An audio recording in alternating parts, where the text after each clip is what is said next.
1.5km, 2km 달릴 때마다 1.5km 1.5km 하네요. 네. 1.5km에서 2km 달릴 때 전기 주행 가는 거리가 1km 찹니다. 신기하죠?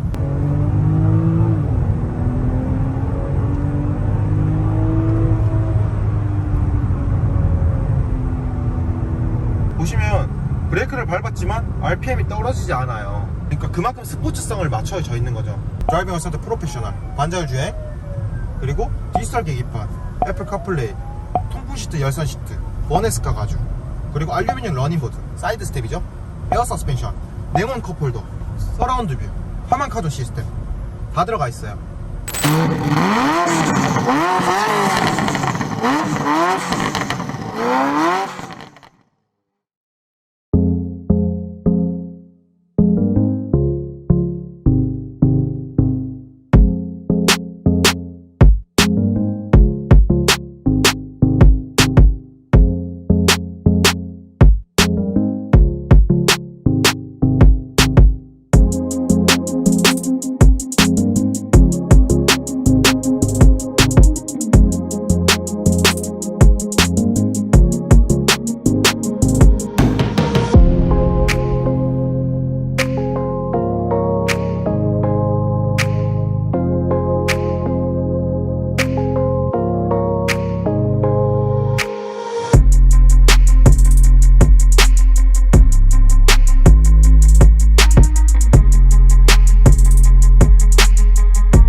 네, 안녕하십니까. BMW 도이치모터스 성수지점 주명기 BG입니다. 요즘 날씨가 좀 많이 덥죠. 해를 거듭할수록 좀 날씨가 더워지는 게 지구의 환경 문제에 관련돼서도 자동차가 좀 한몫하는 것 같습니다. 그래서 지금 나오는 차량들부터 시작해서 앞으로 미래의 자동차들을 거의 대부분의 모델을 전기 모델로, 전동차로 만들 계획을 가지고 있습니다. 우리나라에 처음으로 i3라는 순수 전기차 모델을 내놨습니다. 근데 그때 당시만 하더라도 전기 충전소에 대한 인프라도 부족했고 실생활에 사용하기에 대한 리스크가 컸습니다. 그래서 BMW가 개발한 게 플러그인 하이브리드입니다. 전기로도 사용이 가능하고 연료로도 주행이 가능한 차량입니다. 이렇게 서론이 길었던 이유 중에 하나가 오늘 준비한 차량은 X5 452 X라인 모델입니다. 보통 X5라고 하는 이 큰 SUV라고 하면 사람들이 디젤 모델을 많이 떠올리세요. 토크가 높기 때문에 이 토크발이라고 하는 치고 나가는 힘, 지형들을 디젤 정도의 토크가 돼야만 사용이 가능하다 라고 많이들 인식을 가졌습니다. 하여튼 그래서 디젤 모델을 많이 생각하는데 서론이 길었던 그 환경 문제 있죠. 그것 때문에 X5 452가 앞으로는 좀 정답이지 않을까 라는 생각이 듭니다. 순수 전기차는 아직까지는 좀 충전을 난 잘 못하겠다 하시는 그런 귀차니즘 분들 같은 경우에는 여차 싶으면 연료로 가시면 되고요. 연료로 가시면서도 브레이크를 밟거나 하시면 충전이 가능합니다. 그리고 막히는 도로나 이럴 때는 전기로 가는 거죠. 특히나 출퇴근 거리가 40-50km 미만인 분들은 기름을 일절 쓰지 않아도 됩니다. 우리가 M 차량이라고 하는 스포츠 차량들 있죠. 배기량이 높고 많이 먹은 만큼 많이 배출하는 그런 차량들을 많이 팔려면 CO2 배출량이 낮은 플러그인 하이브리드 모델이나 순수 전기차 모델을 많이 팔아야만 우리가 일반 내연기관 모델들도 많이 팔 수가 있는 거죠. 그래서 환경 문제도 그렇지만 기업적으로는 이런 문제 때문에 우리가 플러그인 하이브리드 모델을 그렇게 프로모션도 많이 하고 옵션도 많이 넣어주고 기술력을 최다 넣어서 판매를 하고 있는 거죠. 자, X5 452 모델에 대해서 이제 스펙으로 먼저 말씀을 드릴게요. 마력 같은 경우에 394마력입니다. 그리고 토크는 61토크입니다. 디젤 모델이 63토크 정도 되거든요. 근데 가솔린에 전기를 결합한 모델이 61토크다? 디젤이랑 토크 차이가 거의 없습니다. 그렇기 때문에 이 플러그인 하이브리드만 하더라도 디젤의 토크바를 언제든지 느낄 수 있습니다. 이것 또한 장점이죠. 부드러운데 토크발이 세다. 또 그리고 에어 서스펜션 들어갔습니다. 전 후륜에 에어 서스펜션이 들어갔기 때문에 승차감 또한 뭉글뭉글하게 좋습니다. 우리 저번에 7시리즈 영상을 다뤄봤죠. 마냥 그 뭉글뭉글하고 부드러운 세팅감이 아니라 차체는 잘 잡아주되 이런 요철을 지날 때의 승차감이 부드럽고 급가속을 했을 때 쏠림 현상이 좀 덜한 이런 에어 서스펜션이 들어갔다고 보시면 됩니다. 그리고 지금 느껴지시나요? 지금 이 승차감? 네네. 그리고 제가 잠시 에어컨을 한번 꺼볼게요. 에어컨도 꺼보고 다 꺼볼게요. 자, 지금이 다 끈 상태입니다. 평상시 대화하듯이 이렇게 대화를 해도 될 정도로 너무 조용해요. 왜냐면 지금은 전기 모드거든요. 그러면 지금 보시면 시속 한 110 정도까지는 전기 모드로 갈 수 있습니다. 그리고 일렉트로닉 모드라고 하는 순수 전기 모드, 전기로만 주행하는 모드로 바꾸면 시속 140km까지 갈 수가 있습니다. 근데 플러그인 하이브리드는 좋은 점이 그런 급한 상황이거나 전기가 충전이 안 돼 있다, 일단 연료로 가고 주행하다 보면 브레이크도 밟을 거고 종속 주행을 또 할 것이고, 그러면서 회생 제동 에너지를 통해서 전기를 충전시키면서 가는 거죠. 실제로 인위적으로 전기를 빨리 충전시키는 모드가 있습니다. 여기 배터리 모양의 배터리 컨트롤 모드가 있습니다. 배터리 컨트롤 모드를 누르게 되면 당연히 주행 상황에 따라서 조금 달라지겠지만 1.5km, 2km 달릴 때마다 1.5km 앞 1.5km네요. 네. 1.5km에서 2km 달릴 때 전기 주행 가는 거리가 1km 차입니다. 신기하죠? 그러니까 쉽게 설명해서 100km 달리면 50km는 충전된다는 소리예요. 얼마나 창조 경제네요. 그렇죠. 제동력이라든지 버려야 되는 힘을 전력으로 바꾼다는 거죠. 이게 플러그인 하이브리드 모델의 가장 큰 장점이 아닐까 싶어요. 저 역시도 차량을 이제 바꿀 때가 됐거든요. 저도 이제 지금 계속 결론을 내는 게 330이 원래 320D를 달려고 했었거든요. 330이나 아니면 530E를 지금 고민하고 있어요. 1년 전에 저는 플러그인 하이브리드는 생각도 없었어요. 근데 지금은 확실하게 말씀드릴 수 있을 것 같아요. 어느 차량보다 좋아요. 그리고 플러그인 하이브리드를 싫어하시는 분들 중에 트렁크 공간 때문에 싫어하시는 분들도 계세요. 왜냐면 뒤에 배터리가 바닥에 깔리고 연료통에 있다 보니까 트렁크가 다소 좀 손해를 보거든요. 일반 내연기관 차량들에 비해서 좁아요. 근데 신기하게 또 X5는 똑같습니다.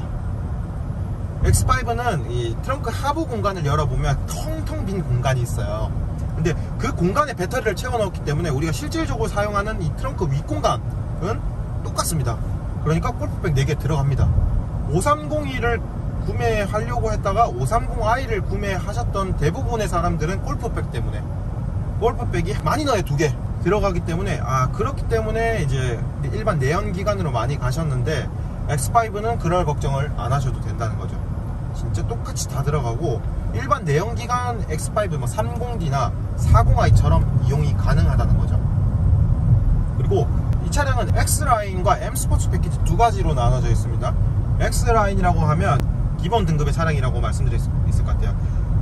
근데 그래도 플러그인 하이브리드 모델이 이 BMW 내에서 거의 이제 주력 모델로 자리를 잡으려고 하고 있기 때문에 옵션 사양이 굉장히 좋습니다. 드라이빙 어시스트 프로페셔널, 반자율 주행, 그리고 디지털 계기판, 애플 카플레이, 통풍 시트, 열선 시트, 버네스카 가죽, 그리고 알루미늄 러닝보드, 사이드 스텝이죠, 에어 서스펜션, 네모난 컵홀더, 서라운드 뷰, 화면 카드 시스템 다 들어가 있어요. 근데 한 가지 조금 아쉬운 게 크리스탈 기어봉은 아닙니다. M 스포츠 패키지 모델은 BMW와 이제 스왈로브스키랑 콜라보한 작품인 크리스탈 기어봉이 들어가게 되는데 얘는 일반 블랙 하이글로스 소재로 되어 있습니다. 그래서 이 점은 꼭 참고해 주시면 좋을 것 같아요. 그리고 우리나라 사람들의 약간 편견이 있는 게 플러그인 하이브리드 차량이나 이런 하이브리드 차량 모델들은 연비가 좋고 이런 친환경적인 모델이라서 잘 안 나갈 거라 생각을 해요. 근데 BMW 하이브리드 모델은 진짜 디젤의 장점, 디젤의 토크감, 그리고 가솔린의 그 가속감 다 느껴보실 수가 있어요. 한번 달려볼게요. 살짝 먹어보면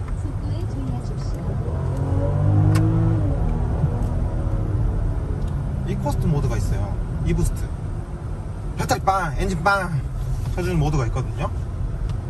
그래서 일반 하이브리드 모드로 달리면서 급가속을 하셔도 돼요.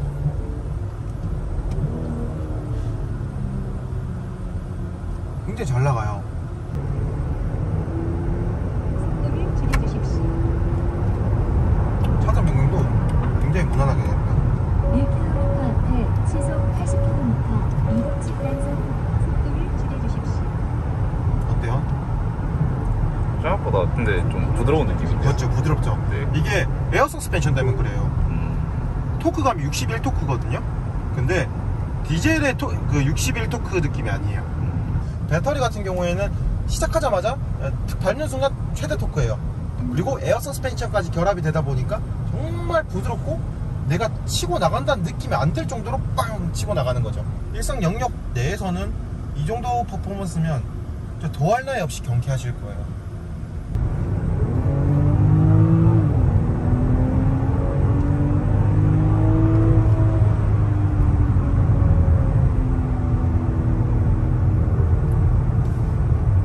보시면 브레이크를 밟았지만 RPM이 떨어지지 않아요. 그러니까 그만큼 스포츠성을 맞춰져 있는 거죠. 원래 보통 일반 차량들 같은 경우나 다른 브랜드들 같으면 RPM을 왕 올리고 브레이크를 밟으면 당연히 RPM이 떨어지죠. 근데 이 차량은 좀 BMW고 플러그인 하이브리드 모델이지만 스포츠성이 어느 정도 가미됐다는 걸 확인할 수가 있는 거죠. RPM을 한 번에 떨어뜨리잖아요. 어느 정도 여지를 남겨놔요. 왜냐면 운전자가 다시 더 밟을 수가 있으니까. 그렇기 때문에 힘을 최대한 이렇게 우측시키고 있는다는 거죠. 그래서 조금 뭐 더디게 브레이크 밟았다가 엑셀 밟았다가 하시더라도 터보렉 없이 언제든지 경쾌하게 쏘고 달리실 수가 있어요. 플러그인 하이브리드에 대한 오해도 있고 여러가지 뭐 장점도 있고 단점도 있는데, 그거에 대해서 실제 고객님들이 저희한테 와서 하는 질문들을 조금 몇 가지 추려서 답변을 좀 드릴게요. 그러니까 첫 번째, 매일 충전해야 돼요? 라는 그런 질문들을 많이 하거든요. 충전을 하면 진짜 이 플러그인 하이브리드 모델을 100%, 110% 활용하실 수가 있어요. 근데 굳이 안 하셔도 됩니다. 아까 말씀드렸듯이 주행을 하게 되면 이런 회생 제동 에너지로 충전이 되기 때문에 굳이 충전은 안 하셔도 됩니다. 근데 하면 좋지, 안 한다고 해서 이 차량이 너무 쓸데없는 거야, 그러면 그 진짜 가솔린만 쓰는 거 아니야? 라고 생각하시는데 전혀 그런 건 아니고요. 그래서 만약에 내가 충전할 수가 없는 라이프 스타일이다, 내 주변에 충전기 시설이라든지 이런 게 없어서 충전을 못한다 하시면 안 하셔도 됩니다. 그 대신 충전을 하면 더욱더 좋다라고 생각하시면 됩니다. 자, 그리고 두 번째, 플러그인 하이브리드 모델은 가격이 너무 비싸지 않나요? 이 돈값 하나요? 돈값 합니다. 150km를 달려야 되는데 50km를 전기로만 쓰기 때문에 150km를 달렸지만 100km의 연료값밖에 들지 않는다는 거죠. 이런 연료적인 장점. 그리고 차집이라고 하는 저희가 충전 카드를 드려요. 금액이 어느 정도 충전 카드도 드리고, 그리고 출퇴근 거리가 만약에 X5 기준으로 왕복 거리가 50km 미만이다 하시면 전기로만 달리는 거기 때문에 연료가 1도 쓰지 않고요. 그리고 여러가지 공영 주차장이라든지 아니면 톨비라든지 이런 부가적인 혜택이 있습니다. 그리고 플러그인 하이브리드 모델이 기존 차량에 비해서 금액이 마냥 엄청나게 높지 않아요. 생각보다 BMW가 이 플러그인 하이브리드 모델을 주력으로 잡으려고 지금 노력을 하고 있기 때문에 실질적으로는 배터리 값만큼의 금액이 올라가진 않았어요. 근데 옵션 사양은 좀 더 들어갔죠. 여러가지 얘를 메인 모델로 만들어야 되다 보니까 이런 옵션적인 메리트는 더 들어갔습니다. 그런 옵션 값까지 또 생각을 해보면 그렇게 마냥 비싼 금액은 아닙니다. 차량 가격이 조금 비싸지만 그 점은 좀 납득이 가능할 옵션이 들어갔기 때문에 괜찮다. 그리고 세 번째, 트렁크 공간이 너무 부족하지 않나요? 부족한 거 맞습니다. 보통 일반 내연기관에 비해서 한 100리터 정도가 줄어든다고 보시면 되고요. 하지만 X5 모델은 트렁크 공간이 똑같다 라고 생각해 주시면 됩니다. 똑같아요 진짜. 그리고 그 이후에 뭐 배터리 충전기 시설은 어떻게 설치해야 돼요, 뭐 요즘 뭐 도전이 문제가 많은데 충전 시간은 얼마예요, 뭐 이거는 충전기 시설에 따라 달라요. 그렇기 때문에 그런 여러가지 궁금한 점은 유튜브 댓글로 남겨주시면 제가 친절하게 답변을 도와드릴 거고요. 혹여나 실물로 차량을 보고 싶거나 아니면 시승을 한번 해보시거나 하이브리드의 느낌을 느껴보고 싶거나 상담을 원하시는 분들은 BMW 성수 전시장으로 언제든지 찾아와 주시면 제가 친절하게 상담을 도와드리겠습니다. 자, 오늘 간략하게 X5 452에 대해서 설명을 드리고 플러그인 하이브리드에 대해서 설명을 도와드렸는데, 영상이 유익하셨다면 좋아요, 구독, 알림 설정까지 부탁드립니다. 저는 주명기 기자였습니다. 감사합니다.